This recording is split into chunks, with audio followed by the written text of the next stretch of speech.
कि आजो मिथिला नगरिया निहाल सखिया, कि आजो मिथिला नगरिया निहाल सखिया, कि चारों दुल्हा में अरे बड़का कमाल सखिया।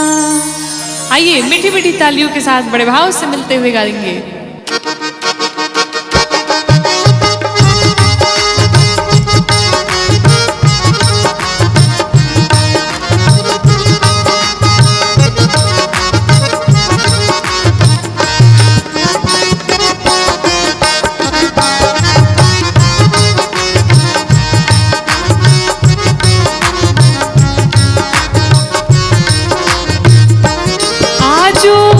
मिथिला नगरिया निहाल सखिया, आजू मिथिला नगरिया निहाल सखिया, आजू मिथिला नगरिया निहाल सखिया, आजू मिथिला नगरिया निहाल सखिया, अरे निहाल सखिया, अरे निहाल सखिया। त चारों दुल्हा में बड़का कमाल सखिया, चारों दुल्हा में बड़का कमाल सखिया।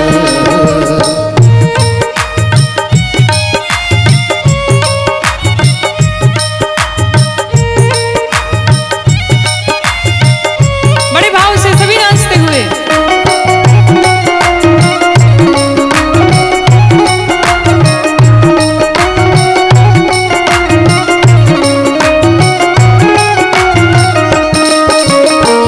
माथे मणि मौरिया कुंडल सोहे कनवा,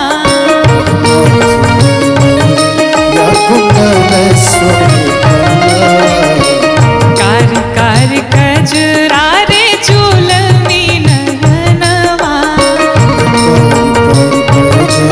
रे झूलनी नयनवा, लाल चंदन सोहे इनके भाल सखिया, लाल चंदन सोहे इनकर भाल सखिया, चारों दुल्हा में बड़का कमाल सखिया, चारों दुल्हा में बड़का कमाल सखिया।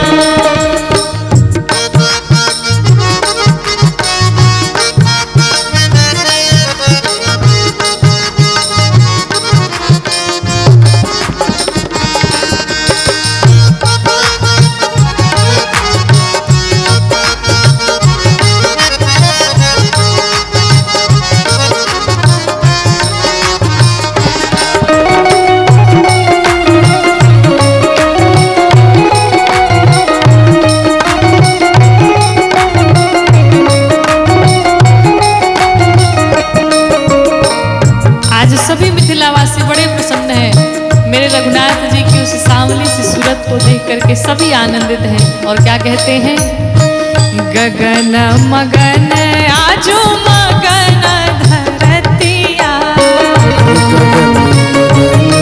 आजू मगन धरतिया, देखी देखी दुल्हा जी के सांवरी सूरतिया, देखी दुल्हा जी के सावरी सूरतिया, बाल वृद्ध नर नारी सब निहाल सखिया, बाल वृद्ध नर नारी सब निहाल सखिया, अरे निहाल सखिया, चारों दुल्हा में बड़का कमाल सखिया, चारों दुल्हा में बड़का कमाल सखिया।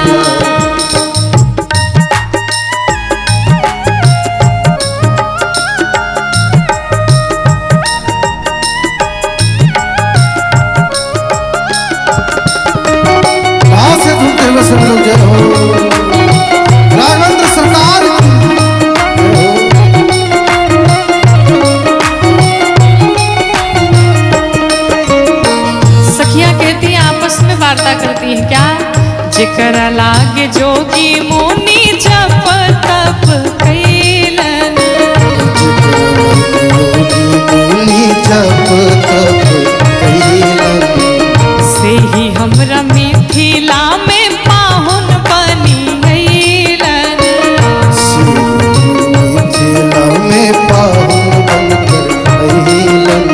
और आज हम सभी मिलकर के क्या करेंगे, आजू लोढ़ा से सिकाई इनकर गाल सखिया, आजू लोढ़ा से सिकाई इनकर गाल सखिया, अरे रे गाल सखिया, कि अरे रे गाल सखिया। ऐसे नहीं, सभी पूरे पूरे हाथों को उठाते हुए गाते हुए मीठी मीठी तालियों के साथ गाएंगे क्या, त चारों दुल्हा में बड़का कमाल सखिया, चारों दुल्हा में बड़का कमाल सखिया, चारों दुल्हा में बड़का कमाल सखिया, चारों दुल्हा में बड़का कमाल सखिया, चारों दुल्हा में बड़का कमाल सखिया।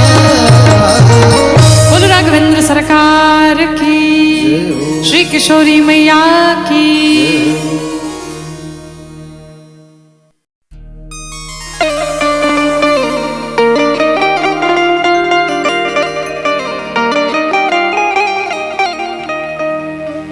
भगवान जब आंगन में आए, सखियां आपस में बात करती हैं, भगवान को देख करके मुस्कुराती हैं, क्या कहती हैं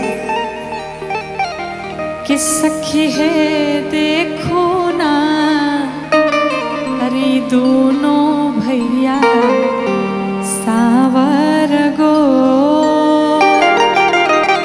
कि सखी है देखो ना, दोनों भैया सावर गोर, सखी है देखो दोनों भैया सावर गो, सखी है देखो ना, दोनों भैया सावर गोर, सखी है देखो दोनों भैया सावर गो।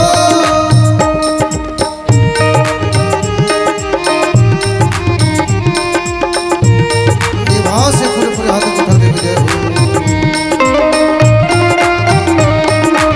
बोलो दुल्हा सरकार की जय हो। आइए झूमते हुए सब लोग जय हो।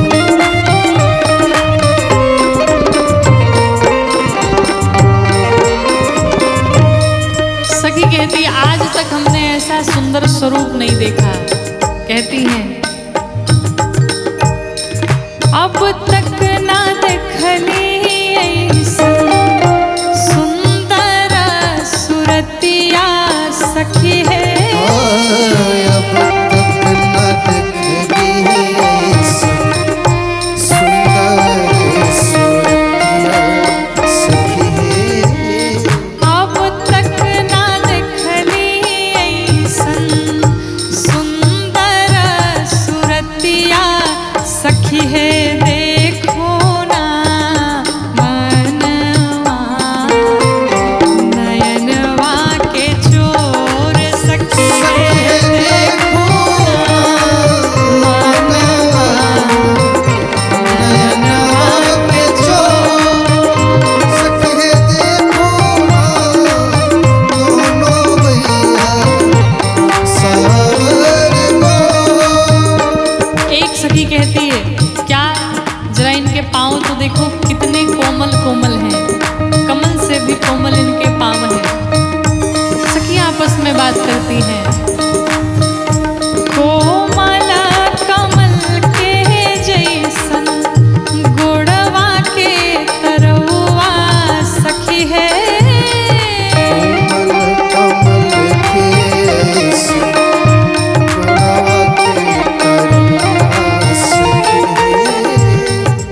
है देखो ना रहिया के धरतिया कठोर, सखी है देखो ना रहिया के धरतिया कठोर।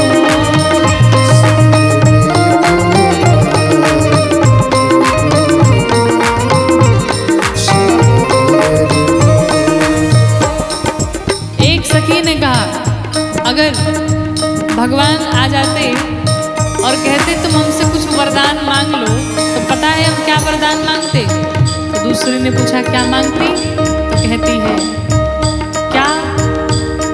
मंगला से पैती के अखिए में बसैती, सखी है मंगला से पैती अखिए में बसैती, सखी है मंगला से पैती के अखिए में बसैती, सखी है देखो ना जियरा जुड़ती हो विभोर, सखी है देखो जियरा जुड़ती हो विभोर, सखी है देखो ना दोनों भैया सावर गो।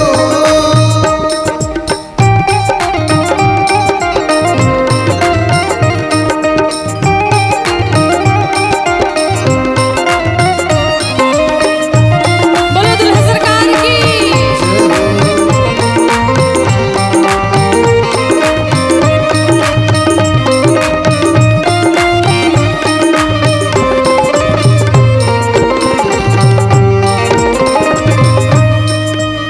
सखी ने कहा मिल जाएंगे तो करोगी क्या? तो सखी कहते अगर ये हमें मिल जाते तो रात भर इन्हें निहारते हम देखा करते। क्या कहा?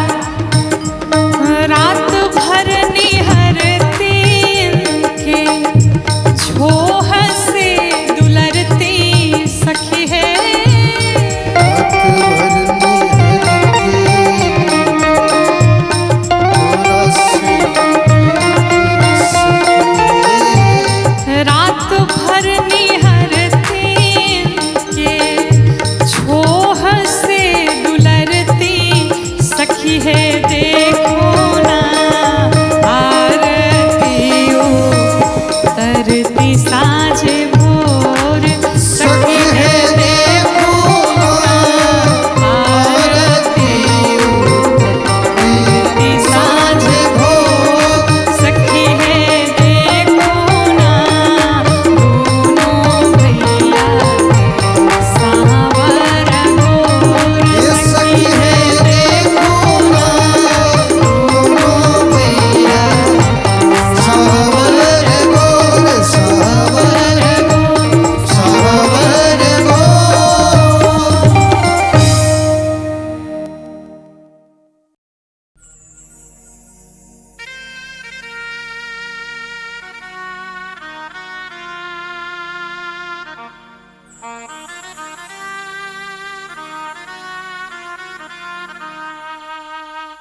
एक बिटिया जब अपने ससुराल में पहुंचती है, अपने माता पिता भाई बहन सबको बहुत याद करती है। और याद करते हुए एक बेटी ने अपने पिता के लिए कहा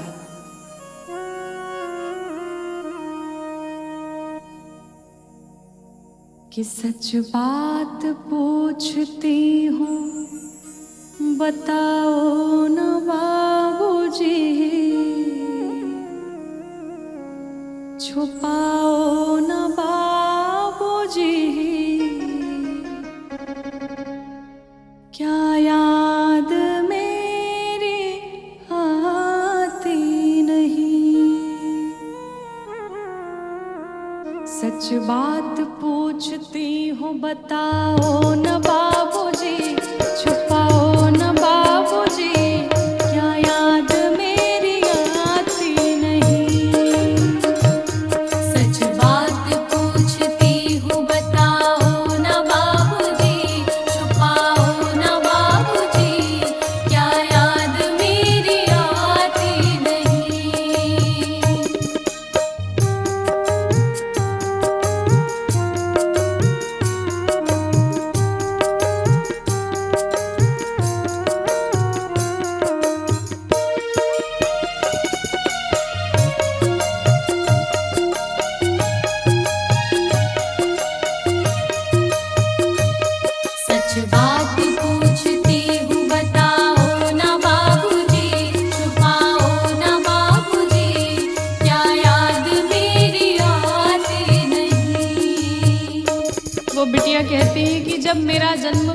हुआ उस समय मेरे घर में कोई प्रसन्न नहीं था, लेकिन पापा आप बड़े खुश थे और ये बात मुझे माँ ने बताया था।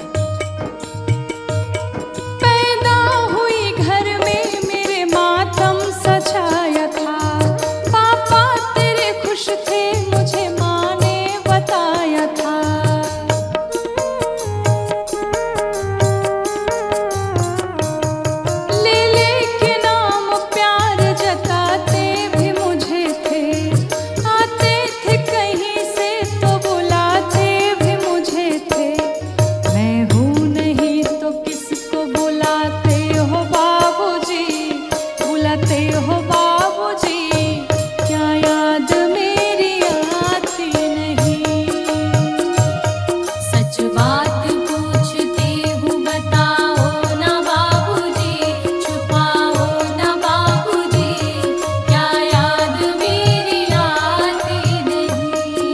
वो बेटी कहती है कि मैं बिटिया तो थी, लेकिन हमें बेटों से अधिक आपने प्यार दिया, हमें बेटों से अधिक आपने लाड दुलार दिया।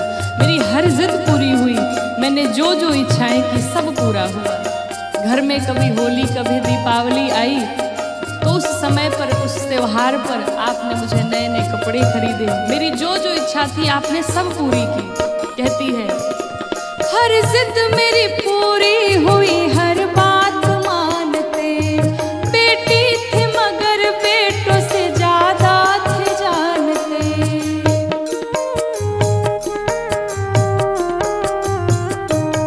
घर में कभी होली कभी दीपावली आई, सैंडल भी मेरी आई, मेरी फ्रॉक भी आई, अपने लिए गंजी भी न लाते थे बाबूजी, लाते थे बाबूजी, क्या याद मेरी आती नहीं।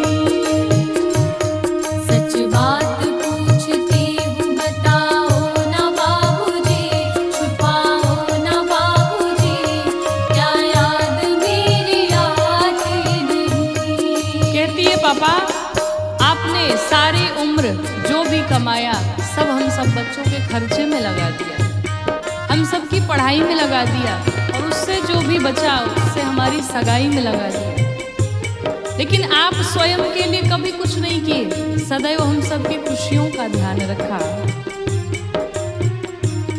सारी उम्र खर्चे में कमाई में लगा दी, दादी बीमार थी तो दवाई में लगा दी।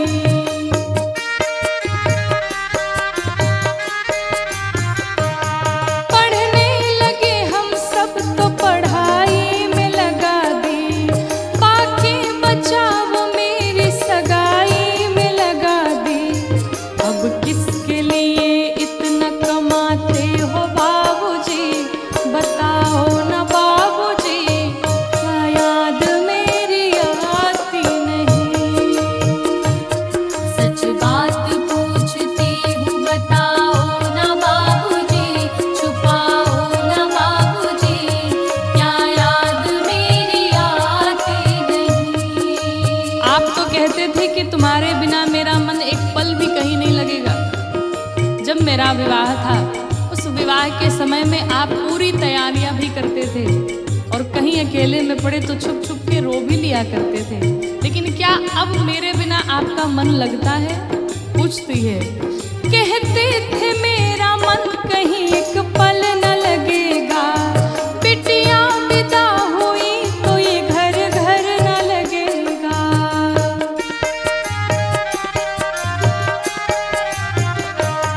कपड़े कभी गहने कभी सामान संजोते, तैयारियां भी करते थे छुप छुप के थे रोते। कर कर के याद अब तो ना रोते हो बाबूजी, बताओ ना बाबूजी, क्या याद मेरी आती नहीं। सच बात पूछती हूँ बताओ ना बाबूजी, छुपाओ ना बाबूजी, क्या याद मेरी आती नहीं। और हर एक बेटी का अपने पिता से यही प्रश्न है। एक बेटी अपने पिता से कहती है कि पिताजी जब एक बेटी अपने मायके में होती है, माता पिता के पास होती है, तो घर वाले कहते हैं कि ये पराया धन है, इसे पराए घर जाना है। और जब वो ससुराल में पहुंचती है तो ससुराल वाले कहते हैं पराए घर से आई है। बेटी का प्रश्न है, कहा पिताजी ये कैसी परंपरा है, कैसा विधान है, आप बताओ ना, मेरा अपना घर कौन सा है? मैं मायके को अपना घर कहूँ या ससुराल को अपना घर कहूँ? क्यों? क्योंकि आधा जीवन मेरा मायके में बीता, आधा जीवन ससुराल में बीता, मेरा अपना घर कौन सा है? प्रश्न करती है।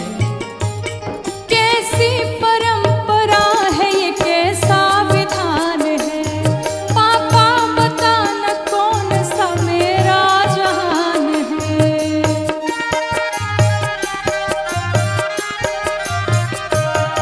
आधा यहाँ आधा वहाँ जीवन है अधूरा, पीहर मेरा पूरा है न ससुराल है पूरा। मेरा आधा जीवन यहाँ और आधा जीवन वहाँ, लेकिन क्या इस तरह आपका प्रेम भी है? प्रश्न करती है। क्या आपका भी प्यार अधूरा है बाबूजी? क्या आपका भी प्यार अधूरा है बाबूजी? बताओ न बाबूजी, क्या याद मेरी आती नहीं? सच बात पूछती हूँ बताओ न बाबूजी, छुपाओ न बाबूजी, क्या याद मेरी आती नहीं? क्या याद मेरी आती नहीं? क्या याद मेरी आती नहीं? क्या याद मेरी आती नहीं?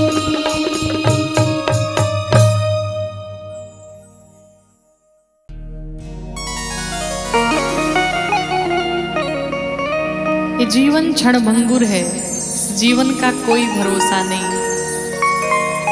इसलिए कहते हैं कि क्षणभंगुर जीवन की कलिका, कल प्रात को जान खिले ना खिले।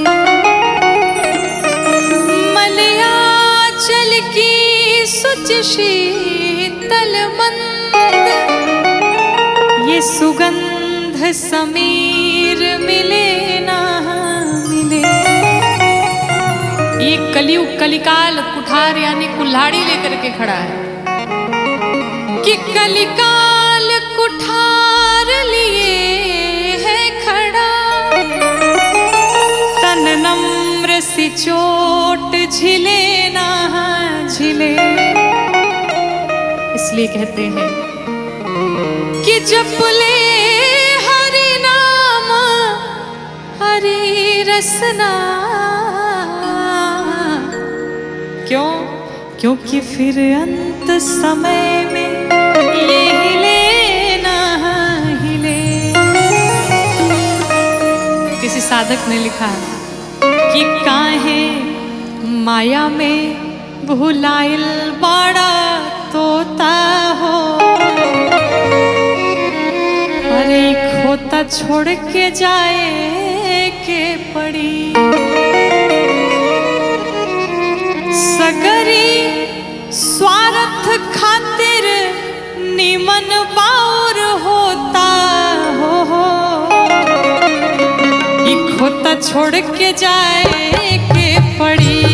काहे माया में भुलाइल बड़ा तोता हो, तो छोड़ जाए के पड़ी। सगरी स्वार्थ खातिर निमन बाउर होता हो, कि सगरी स्वार्थ खातिर निमन बाउर होता हो, खोता छोड़ के जाए के पड़ी।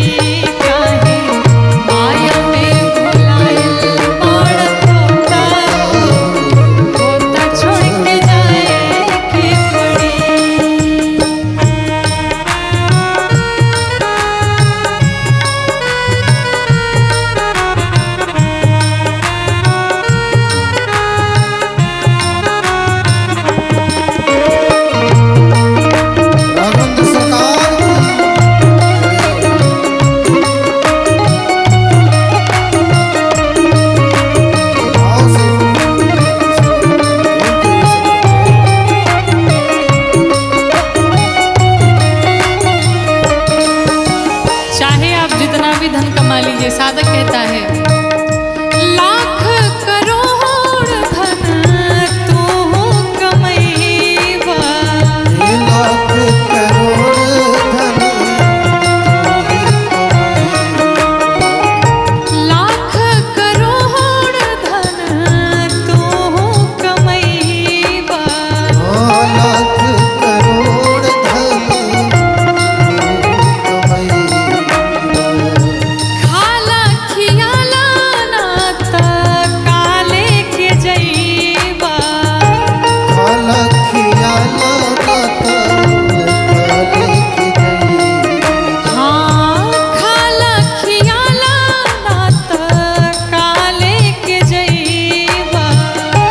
खाला खियाला नात काले के जैबा। जो कुछ भी है दान करिए, भोग करिए, अन्यथा यहाँ पर सब धरा का धरा ही रह जाएगा। और अंत समय में कितनी सुंदर बात कही साधक ने, क्या कि ताहर छीन ली है पहिरल लंगोटा हो, ताहर छीन ली है पहिरल लंगोटा हो, होता छोड़ के जाए के पड़ी ताहर छीन ली है पहिरल लंगोटा हो, होता छोड़ के जाए के पड़ी।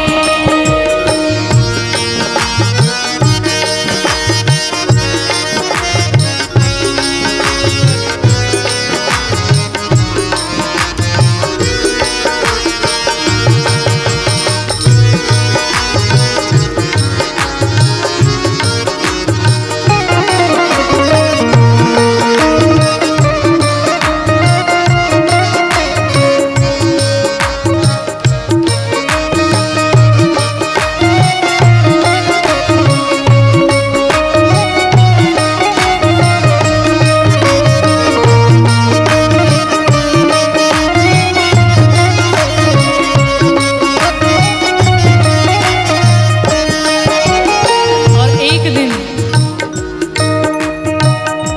उड़ जाए सुगना, एक दिन लौट के न ताके, उड़ जाए सुगना एक दिन लौट के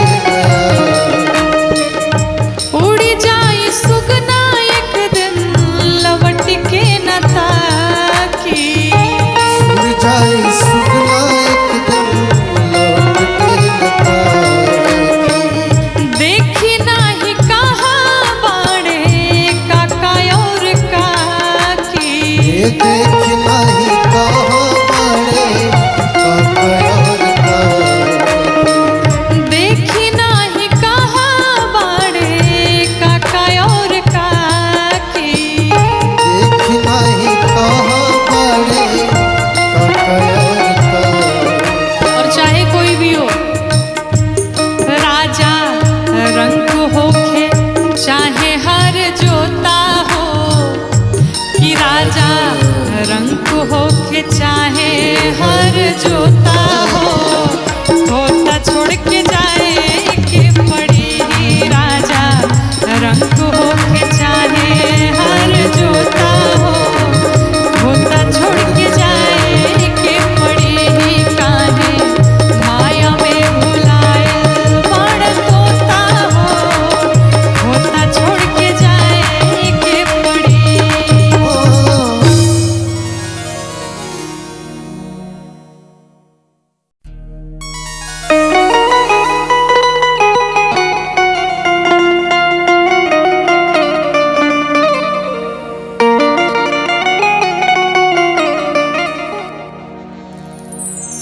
राम नाम की लूट है, लूट सको तो लूट, क्योंकि अंत दांव पछताएगा जब प्राण जाएंगे छोड़। बोलिए श्री राघवेंद्र सरकार की। हरे राम नाम सुखदाई, भजन कर भाई, ये जीवन दो दिन का, राम नाम सुखदाई। भजन करो भाई, हाँ, राम नाम सुखदाई, भजन कर भाई, ये जीवन दो दिन का।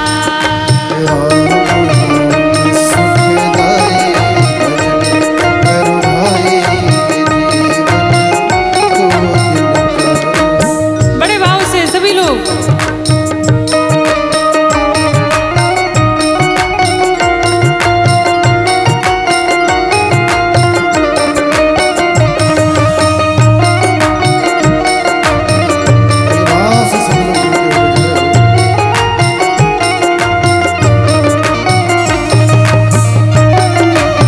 राघवेंद्र सरकार की जय हो।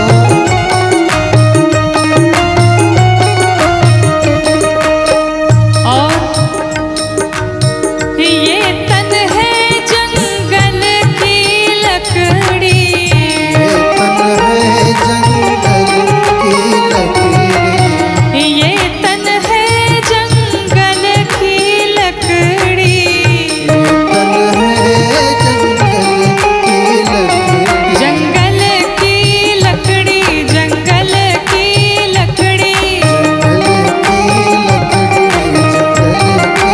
लकड़ी। ये तन है जंगल की लकड़ी,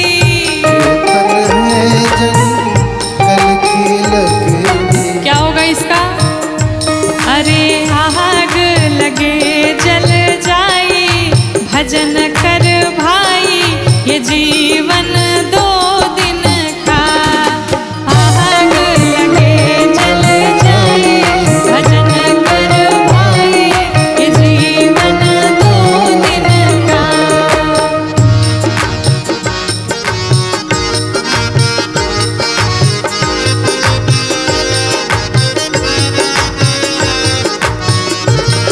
बड़े बाबू से हरि बोल।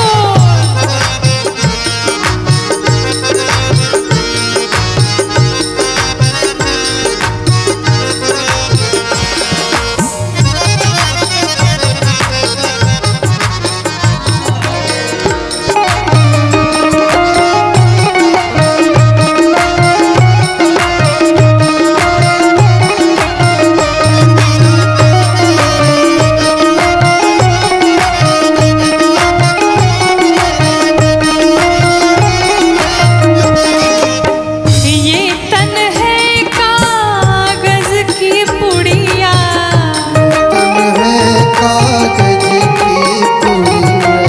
ये तन है कागज की पुड़िया। कागज